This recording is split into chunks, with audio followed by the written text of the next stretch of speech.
Good morning, everyone who's in the East Coast or West Coast of the United States, and good afternoon to people who are east of that, and good night to people who are even further east on the planet and listening in. Thank you for missing dinner to hear me chat. So a couple of things just to let you know on my end. So about the phone call, I'm making the same phone call that you guys are. So I hear pretty much the same thing that you guys hear, and I do have to pay for my phone call as well. So I don't want to hear any of you guys complaining about that because I'm paying for my phone call too.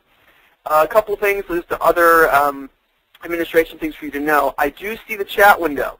So if you want to make sarcastic or snarky comments, feel free to do so. However, I can read them and I do see your name. And depending on how good of a hacker I am this morning, I may be able to find out where you live. So keep that in mind as you post comments. And the other thing I want to let you know is that I have about 45 minutes of actual material to talk to you about, probably about 40 minutes. And then we'll do Q&A where I'll answer your questions over the chat window. So it's up to you. If you mention stuff as it goes on, then if you mention stuff as I go on, then I'll try to work it in. But if you wait till the end, then I'll definitely be able to get to that stuff when we do Q&A. So how progress happens to down and dirty truth. Let me jump right in here and talk to you about the first thing I want to talk about is about change. Now, the first time I talked about some of this material was at a conference in New York City called Tools of Change for Publishing, which was all about how people who work in the publishing industry should be looking at ways to use technology to their advantage. Now, thinking about the history of progress and the history of innovation, I have some issues with focusing too much on technology. So when I think about things like, revolutions and radical breakthroughs, people like to focus, certainly in the United States and certainly among this crowd, the technologists, we like to focus on what tools did they use. But when I think of tools of change, I tend to think of things like parking meters and gumball machines. These are tools that actually use change. When I think about radical revolutions and breakthroughs and innovations, the tools really don't play the key role. Because there's lots of history that we have. Most of the history that we have of the most interesting kinds of revolutions and innovations didn't depend very heavily on the kinds of technologies that they have. So here's a famous painting from the American Revolution, the signing of the Declaration of Independence. We have all the famous figures here. And this is supposed to have taken place in 1776. Now in 1776, I want you guys to think for a second, 1776, what major technological breakthrough took place in 1776? Well, there really isn't one. All the technologies that were used at the beginning of the Revolutionary War, certainly at the beginning of the political revolution, had been around for decades, if not for hundreds of years. Things like quill pens, scrolls, parchment paper, horses, fires. There was no radical technology, no technological breakthrough that was used by the so-called founding fathers in the development of the American Revolution. So we also talk about, certainly, for me as a writer and O'Reilly as a publishing company, we talk about Gutenberg and the Gutenberg Bible and the Gutenberg printing press as this transformative technology that led to the revolution, not the revolution, but led to the Enlightenment, that led to the Renaissance and then the Enlightenment, that allowed for all these things to happen. But printing presses had been around in various forms, and while Gutenberg did make some technological developments that made it easier to print books, the real story of the Enlightenment or the Renaissance are the people who took the risks to actually use the printing press to print things that were heretical or to print things that were progressive. People, no matter what technology is involved, people still have to take risks. And to me, that's the real story of any kind of progress or any kind of revolution. You can study people like Gandhi and ask the question, what technology did Gandhi use? He didn't really use any technologies. He used a philosophy. He had a different philosophy, largely inspired apparently by Thoreau, for civil disobedience, that he used the ability for a person to choose not to submit and not to follow the laws and assumptions that other people are going to follow. And then you have people, of course, in the music world like Woody Guthrie, who took an ordinary device that many people for decades, folk music has been around for a long time, to use folk music as a kind of weapon. He decided on his own he was going to take the risk to say certain things using a guitar. And I love the fact that he actually put this on the guitar, and for a while he would write this in different ways, and he was sending a message using a pen and a several hundred year old instrument. So if there's one thing, before you get bored with me giving you history lessons, there's really no change that can ever take place inside an organization, inside a country, inside a company, on a team, on a project, until someone is willing to stake their own reputation on doing something different. Now, technologies might help you to do this. Once you decide you're willing to make that kind of commitment, the technology can help you. But no technology can replace the fact that you have to put something at stake. So that's one. The other key thing that I'm going to talk about is about power. And I am not an autocrat. I am not a believer in dictatorships. Some of you may come to believe that because I'm going to talk about some of them, but I'm really not a believer in that. However, if your primary goal is change, your primary goal is innovation, which is effectively a kind of change, you do need power. There are different kinds of power, but you do need some of it.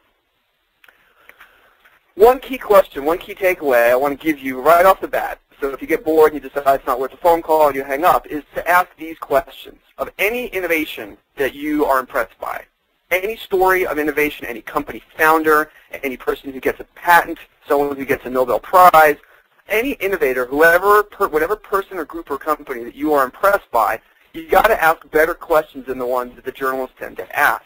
Journalists tend to focus on the magic moment. What was the first day you thought of this idea? How wonderful has it felt like to be someone who has achieved overnight success? They tend to focus on mythologies and superficial stories. The better stories are, what did they risk? What did they have to give up in order to achieve this thing? It may be a marriage. It may be spending time with their kids. It may be money. It may be their reputation. But they put something up as a down payment to achieve whatever it is that they did. And that starts to get you on the track of figuring out how to do these things yourself. Also, how many mistakes did they make? One really good book that goes in this line of thinking, I'll actually talk about the book in a second. These are some of my favorite people to study.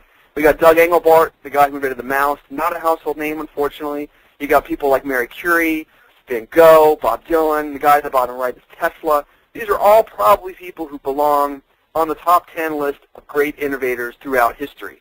And if you ask any of these questions about any of them, you'll find they put up a lot at stake. They put up a lot of their reputation stake to use the ideas that they had to actually make change happen. I'm not going to get into these specific stories. Wikipedia actually does a decent job for all 6 of these people, but pick your favorite hero and start digging into their past.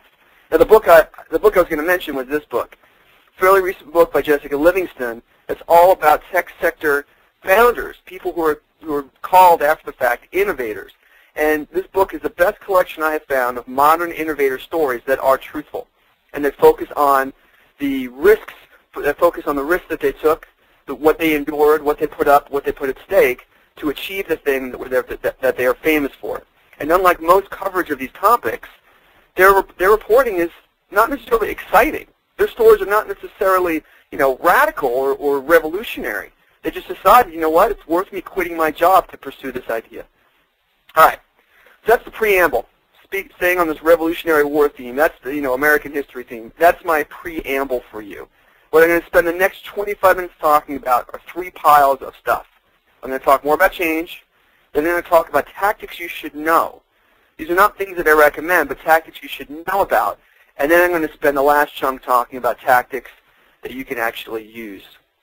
So as an experiment in change, all of you are at your computers, I'd like you to do something for me. I would like you to move your mouse to the other side of your desk. Just pick it up. If you have a mouse pad with some silly picture of someone on it, pick that up too and move it to the opposite side of your desk. Okay.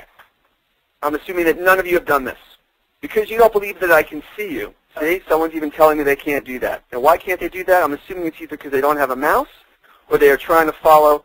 Someone's done it. 3 people have done it. Okay, you guys have done it. All right. So now I'm going to ask you to do another thing for me. Since you've been so good, I'm going to ask you to do one more thing. I want you to move your desk.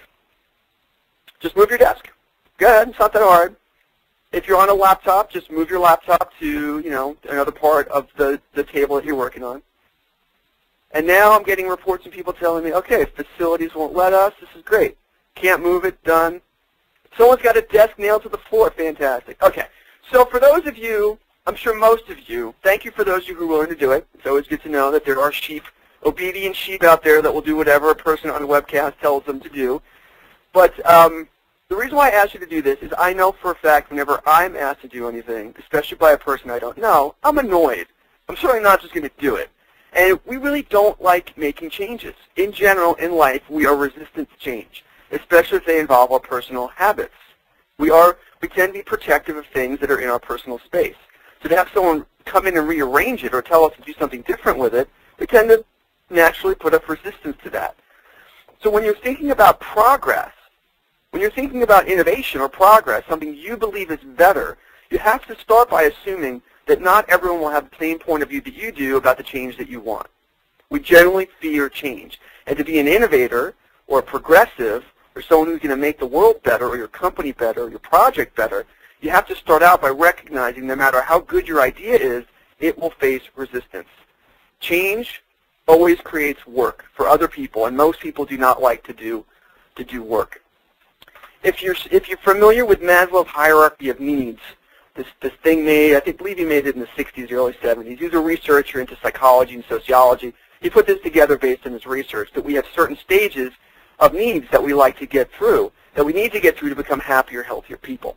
I'm a fan of this model. It does have some flaws, though. It is a very baby boomer-ish kind of model where the pinnacle of existence in this model is to be self-actualized. The pinnacle is not to make the world better. It's not to use up less natural resources. It's not to teach other people things. No, it's about my individual peace, which is kind of an odd framework given all the issues that we're dealing with in 2009. But anyway, put that aside for a second. There's nothing in this model that talks about the difficulties of transitioning from one level to another. In fact, in his model, the second level, we got health, employment, safety, and security. A lot of people in the world haven't even gotten there. And then in America, a place we're supposed to have bountiful resources, amazing wealth and quality of life. I would say, from my own experience, not that many people make it from that to having a true sense of love and belonging with the world, true intimacy with friends and family and sense of connection. So we struggle even to get from level 2 to level 3, largely because I believe, this is my own pet theory, because of our resistance to change. There are lots of places in the world that live on floodplains, people who live on floodplains. Certainly in the United States, and I'm sure elsewhere in the world, they live on floodplains. And a floodplain, by definition, means that every season, in the spring, when the mountains and all the sources of water get larger, the rivers flood. And the people who live on the floodplains tend to get their houses flooded. Now, why does this happen? Why do people stay there? Why don't they recognize that they live in a place that will do the geology will destroy their houses every couple of years? Because that would involve change.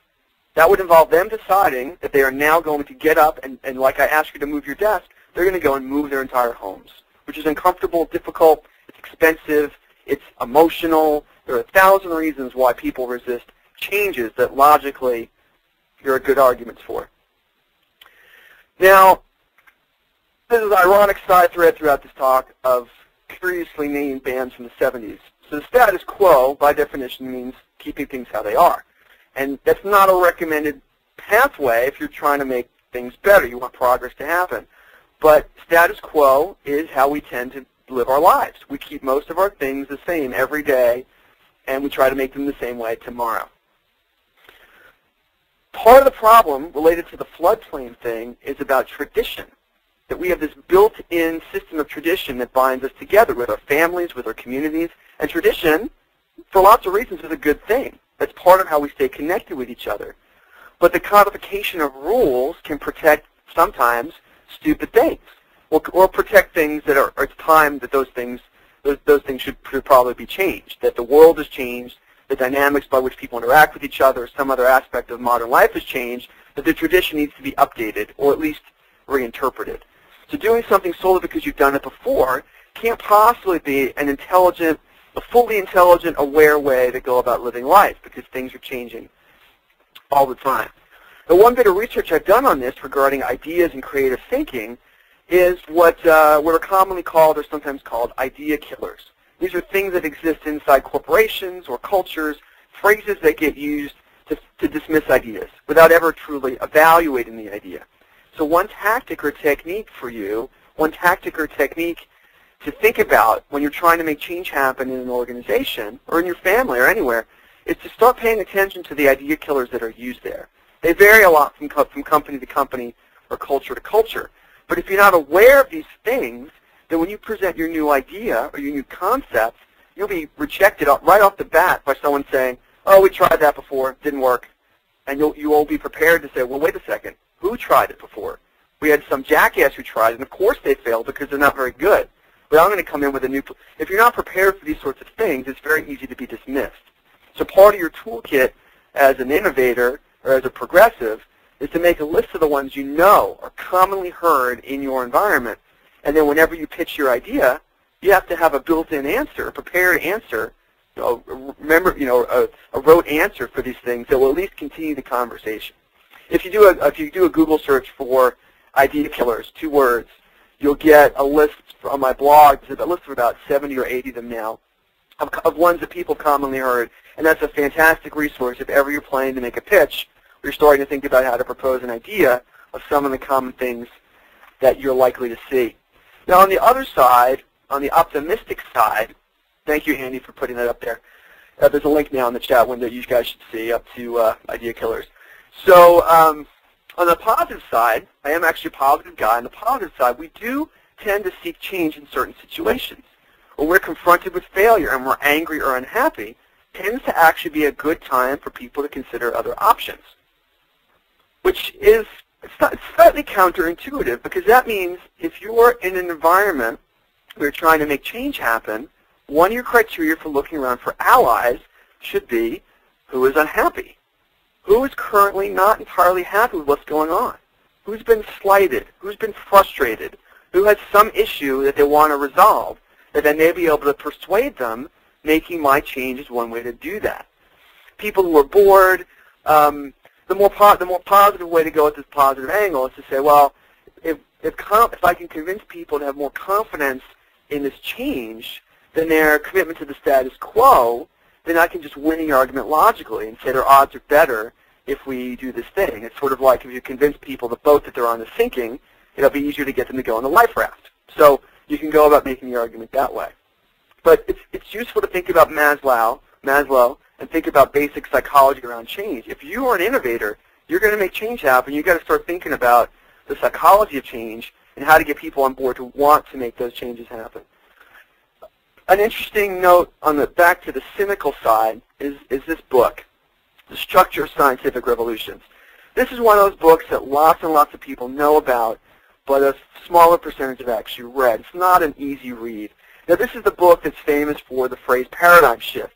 Kuhn popularized the phrase paradigm shift, and he talked about, the book was largely intended to be about explaining why scientific revolutions happen when they do. Why do they happen at a certain moment in time and not 10 years later or 10 years before? Now, one quote from this book, one observation from this book, comes from Max Planck, who's a physicist. And here's what he had to say. A new scientific truth does not triumph by convincing its opponents and making them see the light, but rather because its opponents eventually die, and a new generation grows up that is familiar with it. Max Planck. Now think about that. What he's saying here is that the leading cause of innovation is death.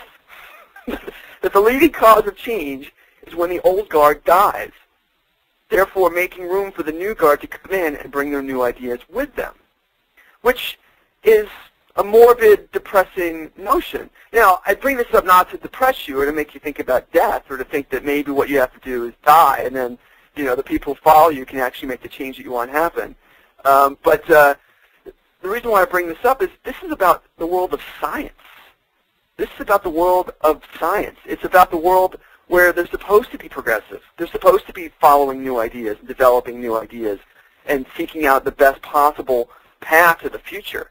This is supposed to be the most optimistic and open-minded group of people that we probably have. And in this culture, one of their leaders, Max, he was a progressive. He was a well-respected person I believe he was a physicist. This is what he's saying in his own community, that he recognizes, and I believe he was an older gentleman when he made this quote. He recognizes that the only way that progress is going to take place in the scientific world is through death, is through the generational changes that take place. Now, that's what's going on in the scientific communities, and what's going on in the business communities that are likely to be more conservative, or the IT department at your company, or wherever it is that you work. You're probably dealing with a more conservative group of people, you have to consider the same factors may be involved. All right, that's part one, all about fearing change. So now I'm going to move on to part two, about facts that you should know. There's some misnomers that you should know. This picture here is another famous painting about another famous American historical event, George Washington crossing the Potomac. And Americans are funny in that we love to talk about revolution. And anyone who's been involved in the recent technological developments of the last 15 years, the internet, the web, Web 2.0, there's a revolutionary air about it. And some of that comes from the fact that Silicon Valley and a lot of these things have taken place with a nod to American history. We love to talk about revolution. The problem is, and as any of you who are not Americans probably know better than I do as an American, most revolutions do not work. Most revolutions fail. If you study a history of all the political revolutions throughout the dawn of time, a large percentage of them, it's probably 80%, 90%, Delaware River. Thank you, Jim, for correcting me. It was the Delaware River, not the Potomac. Anyway, the large percentage of revolutions that have taken place have failed. It's probably somewhere between 80 and 90%. Someone gets an idea, they get some weapons, they take over an important building, they try to argue and fight for some rights, and then usually they lose. Or they win some minor victory, and then they're ignored. So a large percentage of revolutions fail, and the vocabulary of revolutions, the vocabulary that we've become obsessed by from our marketing culture, radical, breakthrough, game-changing, transform, all these words that we like to use are really words that connotate failure. To me, they connotate failure. They mean you're setting your expectations very high and you're patterning your behavior on a model that generally fails. It generally fails.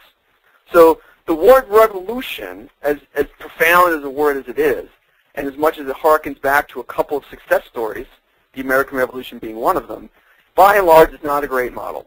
So I don't recommend you use it. Using vocabulary, these high-end words, these charged words, will generally polarize people, and that will work against you.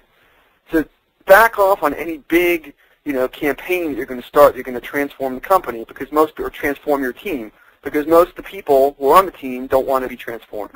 The other fact, of course, is that most revolutions are very bloody. They're violent. A lot of destruction takes place when someone decides that they want to revolt. And whenever people start saying, we should tear down the system, we should start over, we should, they clearly have not studied the history of attempts to tear down systems and start over. It's generally very ugly and very messy. Point number two on the things that you should know has to do with power. And this is where I may get into trouble for sounding like a tyrant or sounding like I wish that we had dictators. But if you're talking about change, democracy is really not, certainly change in the short term, democracy is really not the ideal model. Democracy is about compromise. Democracy is largely constructed to try and give people a say and try to find common ground. Now, common ground, as good as it is, takes a long time to find.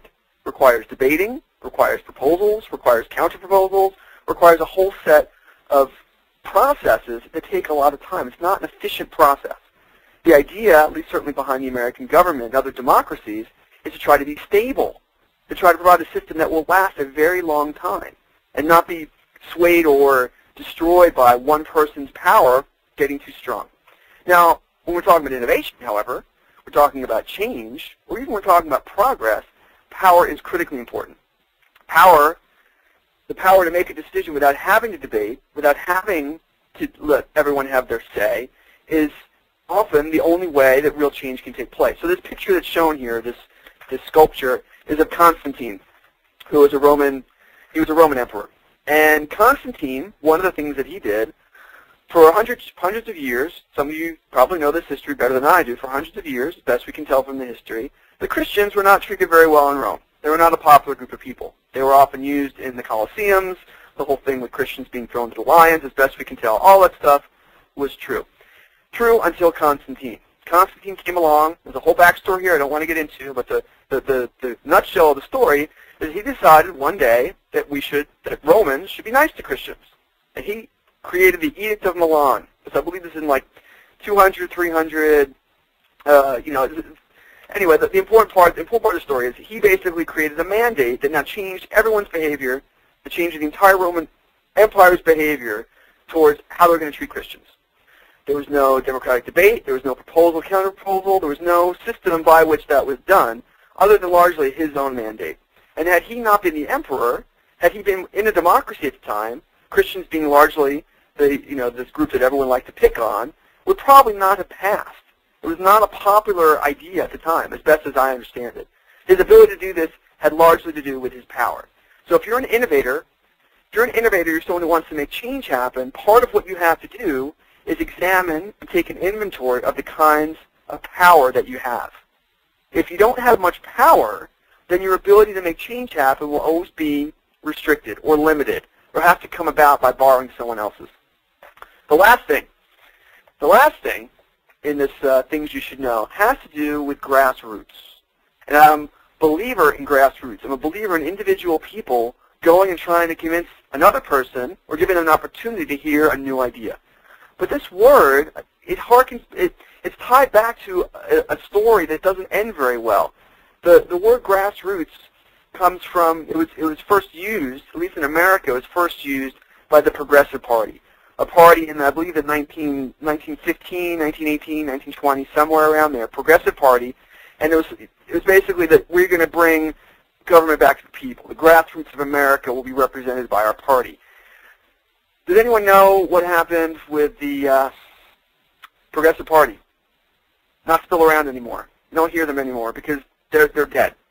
So their grassroots, for all their use of grassroots approaches to spreading new ideas, they failed to succeed as a party. Now, the thing about grassroots that's important is the whole idea of disseminating ideas, to go to your local community, to go to people you know, to go to the sources the interactions that are closest to you. That makes a lot of sense. But there's a confusion here between communicating an idea and sharing it and exposing it to someone and actually having someone do something with the idea. Now, grassroots as a concept, it's the former. Grassroots is a way to disseminate information. It's a way to say, hey, we're going to do this here. I'm going to talk to you about this idea. We're going to have a society meeting. We're going to create a website about this topic because we're interested in it. Great. We are now going to share. But sharing is not the same thing as changing. The whole metaphor comes from grass, it comes from roots, and comes from seeds, right? The whole idea, if you just spread, let me go back for a second. We will talk about the 70s band again in a second. But if you're spreading an idea, then eventually that idea as a seed has to land somewhere to spread those roots. And for an idea to land, someone has to take their power and pick up the seed and plant it in the ground. There's still someone's power involved. That may be the power of their choosing to vote a particular way, but they're exercising their power. It may be that they choose to sign a petition. Okay, they're still exercising some degree of power. So grassroots is best seen as a way to disseminate ideas, but you're still depending on people's power. Their power as an individual, their power as an influential, their power because they have a budget. You're depending on their power to actually make the change that you want to see happen.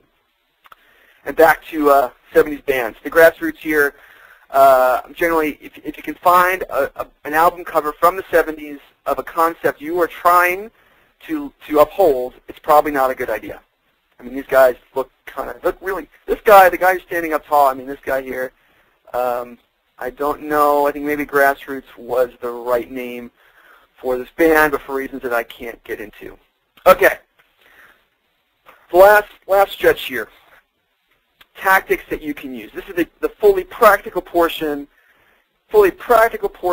of this webcast. So, how progress happens. There's really only three ways.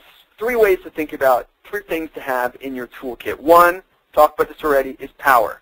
What changes can you do by mandate?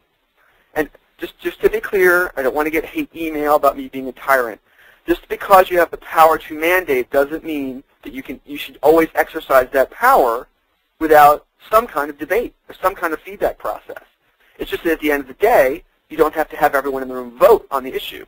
That you as a lead or a manager or an executive, that you recognize that the best way for everyone involved to make the thing happen is to make the decision yourself. There may be debate before it, there may be proposals before it, but at the end of the day, you're going to say, you know what, the right answer, I believe the right answer, I'm going to stand behind it, is to go west. We're going to go west, we're going to take our crew, and we're going to go west. So when I say changes you can mandate, I'm not saying you should just decide on your own, wake up one morning and say we're going to go west, but that Effectively, change will happen because you put your foot down and use your power to do something. That's part one, pile one. Pile two, which is more important generally, unless you're Constantine or unless you're a founder of your own company, is persuasion. Whose support can you earn? That's effectively what persuasion is in this context. Who has the power that you need or want to borrow, and how can you convince them to give some of it to you? How can you convince them to give some of it to you? Do you go and buy them coffee and ask for them to support your proposal?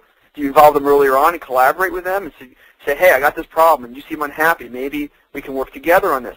Some pathway that you're borrowing someone else's power. The third piece is intuition. The third way that this stuff happens is intuition, is that you're anticipating some other change. You're anticipating some decision that's going to happen by someone other than you. And you're using your knowledge, your ability to anticipate this to your advantage. That you can see, okay, well, Fred, he's about to finish his project, and when he does, he's going to have a whole bunch of budget that he's going to need to spend. He's going to be looking for a way, he's going to be looking for a new project to support as a sponsor in my company. Okay, when this project is done, I want to be first in line with my idea. I want to be ready. I want to have a prototype, a rough prototype ready that I can show Fred. I'm going to use my intuition to anticipate so I can have a better chance of persuading him to borrow his power. Three pieces: power, persuasion, and intuition. There's a huge number of stories that involve, once you have this framework of power, persuasion, and intuition, you can take almost any story of any innovator or inventor or entrepreneur or political champion and look at their story differently. One of my favorites happens to be Chester Carlson and Xerox. He was the guy who basically invented the copy machine. And there's this fantastic story of all the different things he tried. It's really like kind of a, it's a difficult story. He failed for a long period of time, which is not uncommon for innovators, but he failed for a long time. And he had his marriage basically bankrupt, but he kept trying every technique. He would talk to everyone. He would try to sell everybody. And there's this long story of him using different kinds of intuition, different kinds of persuasive powers, and different kinds of his own power. I mean, he used up all his financial resources and basically bet his reputation. But eventually he was victorious, and he sold his idea to the company that became Xerox. You should look up Chester Carlson. It's a fantastic story if you're looking for inspiration in dealing with difficult situations of change. Okay, this is the money slide. This is if you're an individual and you're trying to make change happen in your own world, whether it's at your company, your family, your basketball team, whatever it is, this is really, that's all the research I have done, all the years I've spent studying innovation and project management and how change happens. This is very important. So, the playbook here. We'll run through this really quick. It's not that complicated. It's not that complicated, but it's easy to get lost. It's easy to forget what the goal is when the goal is to get to the next step. First thing, pilot. You have to have some nugget of an idea, some little piece of an idea. It could be a sketch. It could be a paragraph of explanation. It could be a prototype. It could be, it could be, depending on your environment, it could be something very small and simple. But you have to pilot your idea. Say, hey, I got this thing, this concept. Let me show a tiny bit of it in application. What would the world look like if we used this formula? How would the website's performance get better if we used this algorithm instead of another? How can I prototype that in the small? What's the smallest unit of prototyping I can do to show some unit of value? So it can be very tiny depending on your environment. You want to take that and show, hey, look, I modified the code for this one little piece of our website, and I can show it's improved things by 20%. You take that little bit of information, that little bit of evidence, however small it is, and you start showing it to people. People who you think, based on your analysis of the people you work with, people in your world, who might be receptive to hearing about it. And you're looking for allies. You're looking for people that, you know what, if you can show that, if you can do this again, I'll give you one of my developers. I'll give you some of my developers' time. I'll give you some budget. You're looking for people who are interested. And maybe they can't promise you anything, but you're looking to find out who is interested, and who is interested in change, and who is not. Once you know who's interested in change, these are people you ask for resources from. And at that point, you have to start being willing to stake your reputation. You have to put something up front as collateral to say, look, if you give me this, you give me your support, you back me up in this meeting, you give me some resources from your team or some money, I will promise you I will prove my idea is sound. When you get that, whatever it is, when you get that, you want to repeat. Take that new collateral you have, that new energy that you have, the new support you have, new money you have, and pile it again. Make it a little bit bigger. a little bit larger. It's now, instead of one part of the website, it's two parts. Instead of doing something different with how you publish one book, it's two books. You're going to do something a little bit bigger. Do the same thing. Show that around. Hey, I've done it twice now. I showed it to you the first time you weren't that interested, but now I've done it again. So I want to show you again. Can I have 5 minutes to show you over coffee what I've done? Looking for supporters. You may only get one or two more, fine, but now you have more support to do the same thing again. On it goes. You're trying to get this cycle where you are building credibility with your new idea. Depending on how receptive the environment you're in is, these increments may be very small. Or you may be in a progressive, highly charged, supportive environment, and this moves pretty fast. But you show it once to the right person, and boom, they're interested in giving you your own team or your own division or who knows. Anyway, the cycle, thinking about this in terms of a cycle makes it much easier to deal with incremental changes. Now, the thing at the end I haven't spoken about yet is coup. We're still on the political framework here, but coup. At some point, this is where intuition comes in. At some point, you have to recognize there's now a tipping point. There's now a moment in time where you have enough momentum that you can stop being in the incubator, that you don't have to be this side project thing, that it should, in fact, replace something else that is the status quo. How you do that coup? Well, that depends on the politics of your environment. It could be that you talk to enough, but the third time you've done this piloting process, your idea has now grown up a little bit. By the third time you've done it, you've already gotten the approval of half the group anyway, half the executives or half the developers on your team.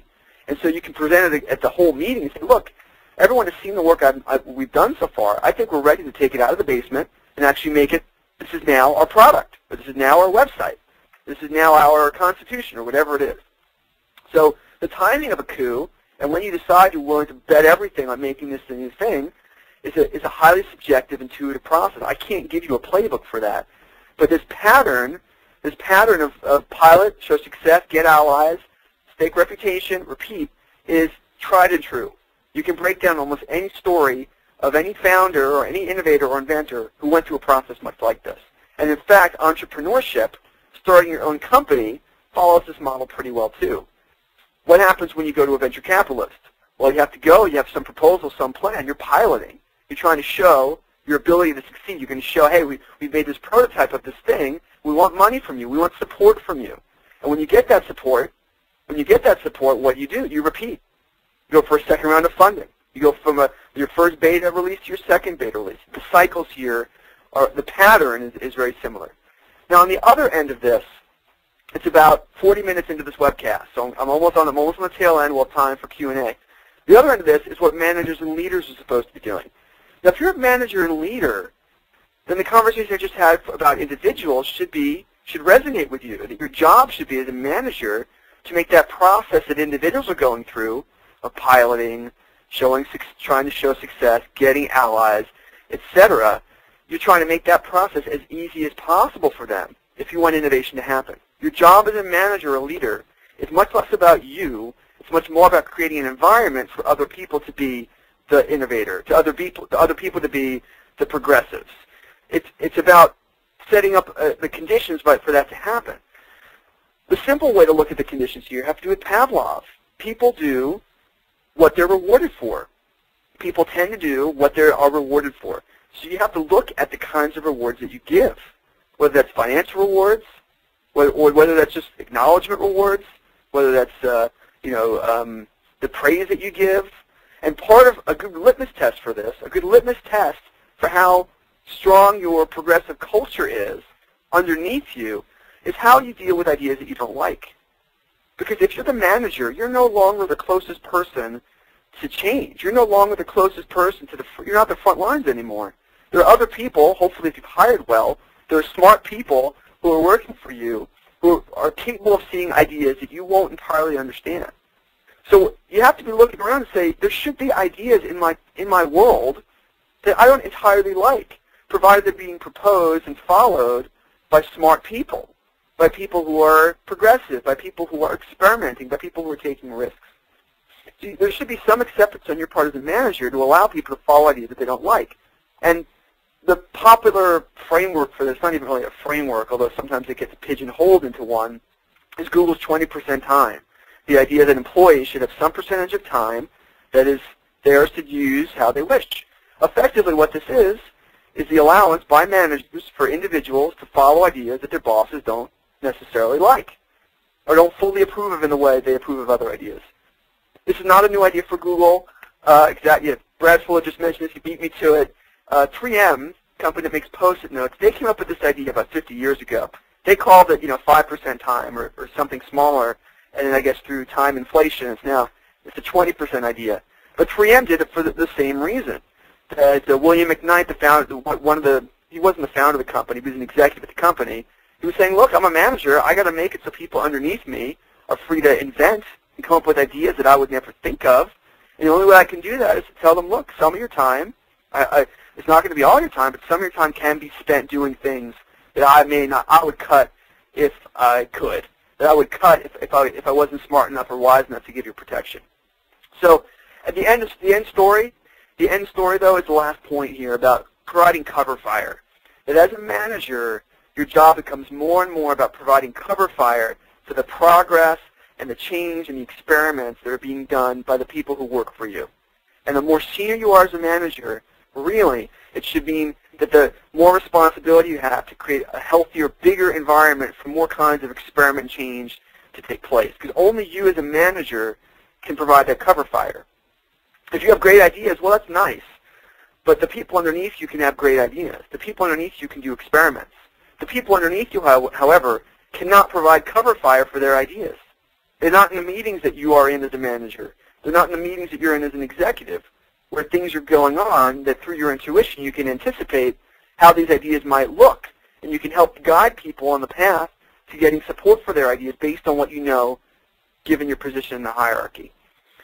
Okay, so we're on the last slide here, and we'll have time for some Q&A. So to sum up everything I've said in this talk, first, people make change, not technologies. We're technocentric. We tend to focus on the tools. Oh, you made an innovation. Well, what framework did you use?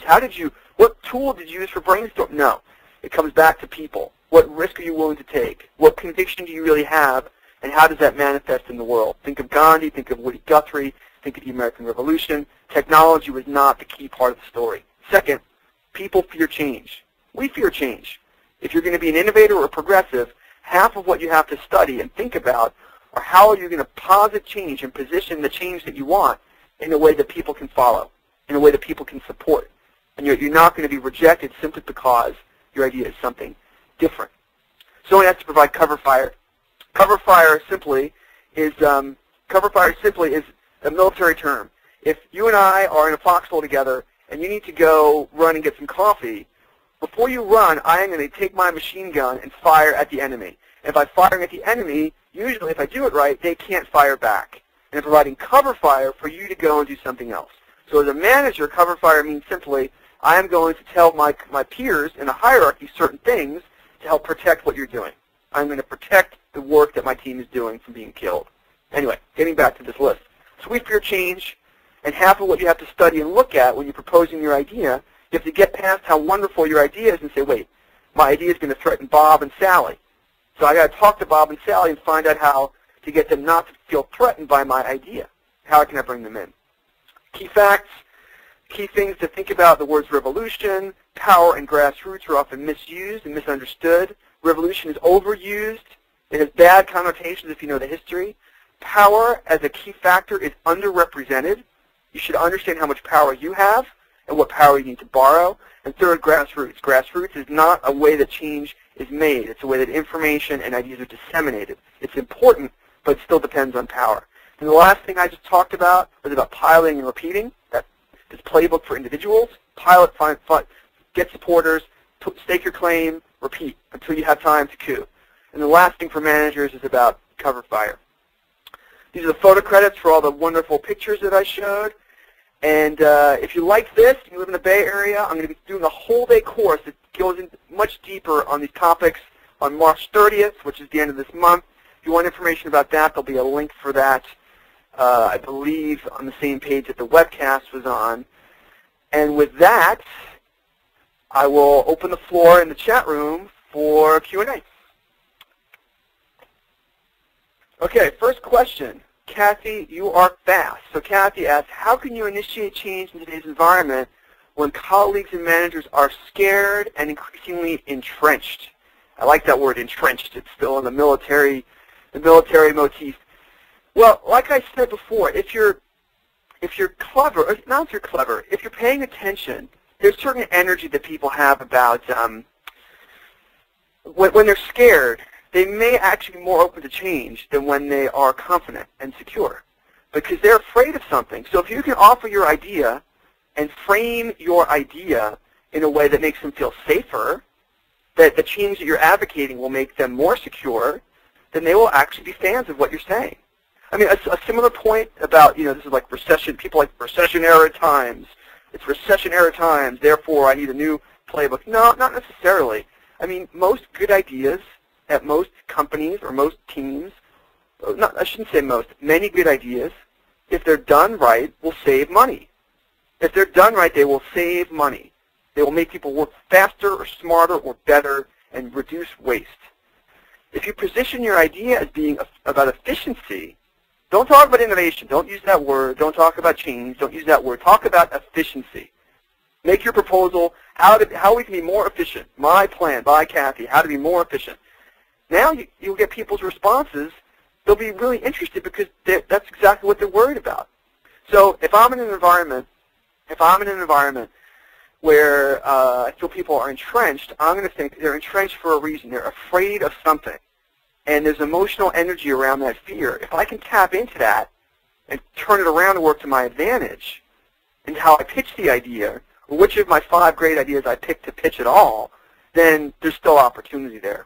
So I'm a big believer in that. Emotion, people's emotional investment, either against something or for something, is energy. And it's your job as a persuader to tap into that energy. So let's see. Next question. Are there systematic methods for coming up with innovations that I can recommend? This is from David. The short answer is no. That by definition, innovation is experimentation. You are trying out new ideas and trying to do things that have not been done before on the hope that they will work out better than the things that exist. It's a high-risk proposition. So most of the things that you do, most of the things that you try to do will fail. So systematic is the wrong word. The only systems that I've seen that can work are where you're working at the meta level, where you're saying, okay, if we know a large percentage of these ideas are going to fail, we have to build a management structure or a culture where failure is okay. If you look at what research and development groups, the better ones, what they try to do, is that's largely what they say, is to say, look, we want you working on some ideas that are high risk. We know these are 90% of them are going to fail. We want you to work on some ideas that are medium risk. We think 50% of them will fail. And then we want you to work on some low-risk ideas, ideas that you think will have some value for the company or the project within the next year. We expect, 80% of those ideas are going to work.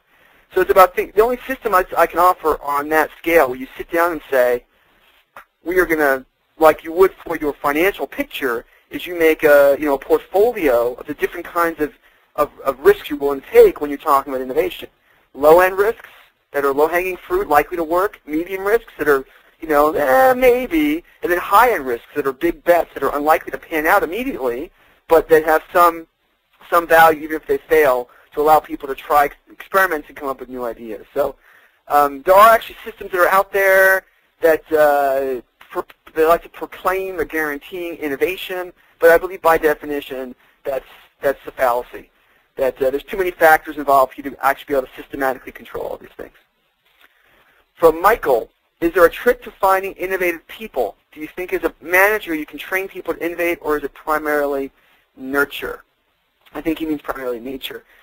There are 2 parts to this. I think any person, so I taught a course for a while at the University of Washington on creative thinking. So I've studied creative thinking, and the creative thinking answer from the research, all the research out there, is that any person can be more creative than they are.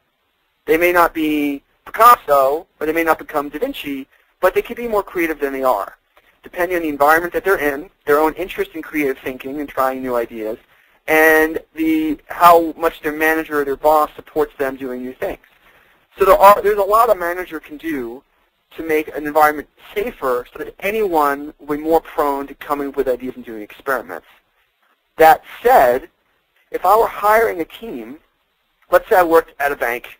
Let's say I worked at a bank in 1985 when banks were still not hated as much. So I'm working at a bank. Banks are very conservative by nature.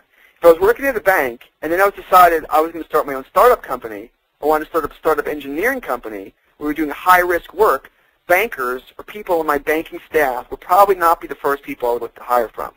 There's certain personality profiles that draw people to certain industries. Risk-taking, adventure, liking being on the edge, liking the sense of danger. Those are personality traits that you can hire for. You can hire for people, and that's part of your criteria for how you pick people who like to take risks. They enjoy and work best when there's some sense of danger. So if I was forming a team where I had a goal to be innovative, but historically my whole group was set up to be conservative, in order to be successful, I would have to shuffle my team. So my answer to you is both. Yes, any person can be more creative, but if that's really the central goal of a team, to be innovative and progressive, then you probably do need to reevaluate the people that you have. Let's see. Okay, David's asking me, am I familiar with the TRIZ method? What do I think? The TRIZ method is a method that was, I believe, created by a Russian scientist, T-R-I-Z. You can do the Wikipedia page on this is actually fairly interesting. I'm not an expert in this method. I'm vaguely familiar with it. I tend to be cynical, like I mentioned before, of these things, because for innovations to work, often the idea itself is not the hardest part. The hardest part is convincing other people the value of an idea, is to get funding for an idea, is to convince people, even though the idea has worked, they should adopt it. So the TRIZ method, as I understand it, is it's most about idea generation and trying to find alternatives, which I don't really think is the hardest part, the most complicated piece of the whole puzzle of what it means to be successful as a progressive or as an innovator. Let's see. Bianca, can you comment on identifying fears? Do you just come out and ask? Wow. Well, you just came out and asked me about fears, so it can't be that bad. The identifying fear, I think, requires, I'm assuming that you mean fears of other people, that you have, like, you're on a committee of 10 people and you have an idea and you're trying to figure out okay, excellent. So the nine other people on the committee, how can you come up with what you think they're afraid of? Well, you have to know people. I mean, this is part of why I'm a big believer in the informal, not back room, but the informal interactions you have with coworkers. That what you interact with them, how you interact with people when you're having coffee and lunch is very different from how you interact with them in the boardroom. And you get a better sense of people and their nature when you manage it by walking around is the classic. I think it's a Tom Peters book actually talks about that, but that you have to know people, and you can only know people by having interact with them in context other than the specific work context that you typically interact with them. And you get a sense for people, and you have to use your intuition to say, okay, of the 9 people, I'm going to spend a few minutes for the 9 people, just using my intuition, what I think they're most afraid of. If we have 4, if we have 3 choices, we're going to go north, west, or east. Of the 9 people I work with, what my guess is how they think about those 3 choices. And it shouldn't be that hard. I bet for some of the ones you know well, you can guess right away. Then there's some who you know their reputation, you can guess for them. Then there'll be probably 3 or 4 other people you will have a clue about. And that's where you got to start doing your work now. Who do you know that knows them? Or maybe you know them well enough you can invite them to coffee and say, hey, can I talk to you about going north? But you're trying to do reconnaissance on what those people's natures are like. This is also where it's very helpful to have allies. And I don't mean this in a Machiavellian sense that you're plotting this whole Shakespearean, we're gonna plan to, surprise them in the meeting and bring up this idea when they don't know. That's not what I mean. It's just you go to your friend Sally and say, hey Sally, how do you think Bob feels about going north? Like, what's your read on him? And you're getting information. You're using your allies and their, not even just their power, but their information to your advantage. And then, if they're really an ally, they may ask you to do the same thing for another kind of decision. Guy mentioned a good point. Guy says the grease for making change is trust and relationships, and I totally believe that. In fact, the more democratic the environment that you're in, the more egalitarian and and open it is, the more that's true, because people are dependent on the support they get from each other in order to make change happen. Okay, David asks, can different people in a team take on different roles? as an idea creator, a presenter, an ally, a friend, a manager for cover fire? Can different people on the team take on different roles? Of course, it depends on their ability to do so. I think your best teams, this is part of why this is one of the main reasons why entrepreneurs and startup companies tend to be the driving force in innovation, because these are smaller teams where they're able to hire people who have a much wider range of skill at much higher levels than you could ever make happen across an entire large company. If I started a startup company, there's about 200 people of you still on the line here. If I started a startup company, I only need to pick 6 or 7 of you. I can find 6 or 7 of you out of the 200 who are great at many things. If I had to have a company of 5,000 people, it'd be much harder to have to find 5,000 people who are all great at many things.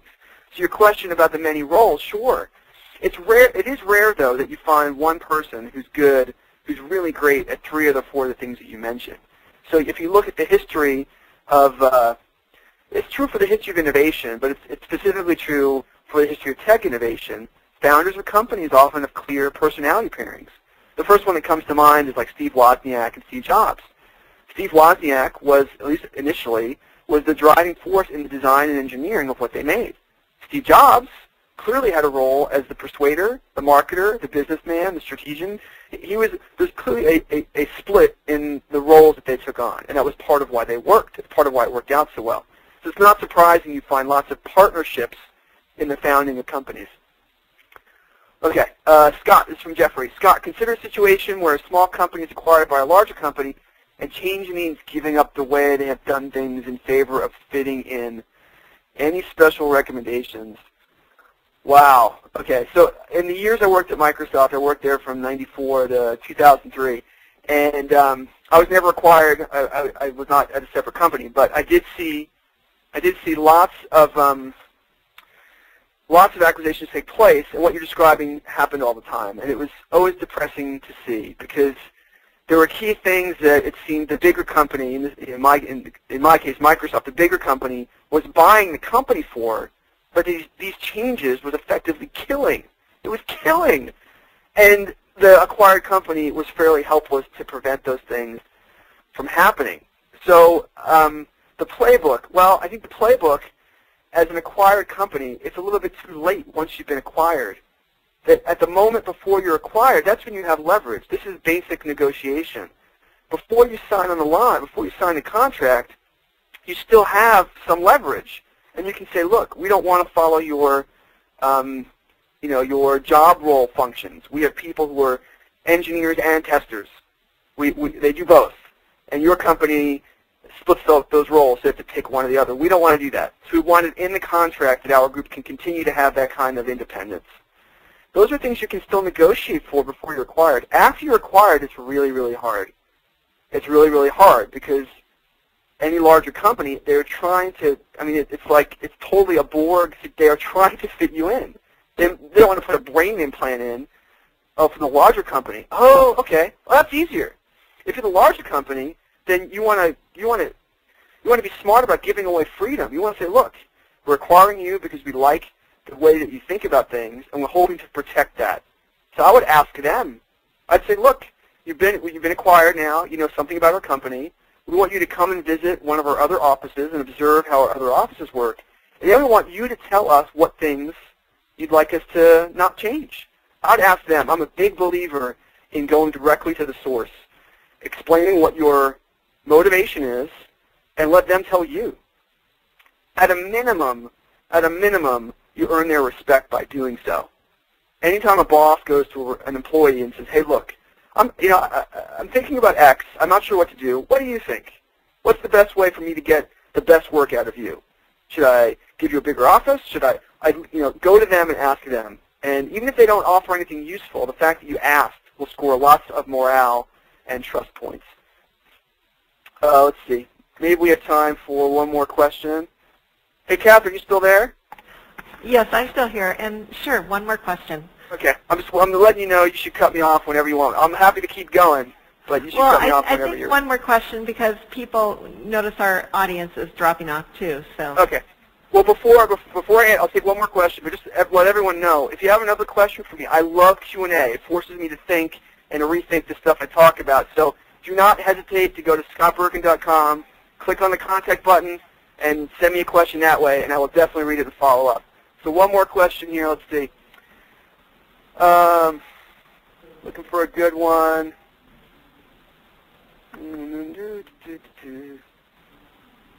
Okay, I'm a new hire at my company. Oh, he's saying I did a good job. It sounded like, okay. Actually, you know what? Sorry, guys. I don't see a last question here, so I'm just going to wrap up. If you didn't get your question, again, feel free to contact me by email, and I'm happy to follow up with you that way. Thanks, everybody, for listening. I hope you got what you liked. Let me know if you didn't. Let me know if you did, but let me know if you didn't. Okay, and thanks, Scott. Thank you, everyone, for joining us here today. We are recording this, as I've said. People have asked about it, and I'll send everyone a link as soon as the recording is available. Also, I just learned today that we have a new deal for 40% off the training that Scott's giving, all of our other training, and books on our site. So ignore that 25% off code I gave you earlier, and I'll include that also in the follow-up email that I sent. So once again, thank you, everyone, for joining us today, and thanks, Scott. It was a great presentation.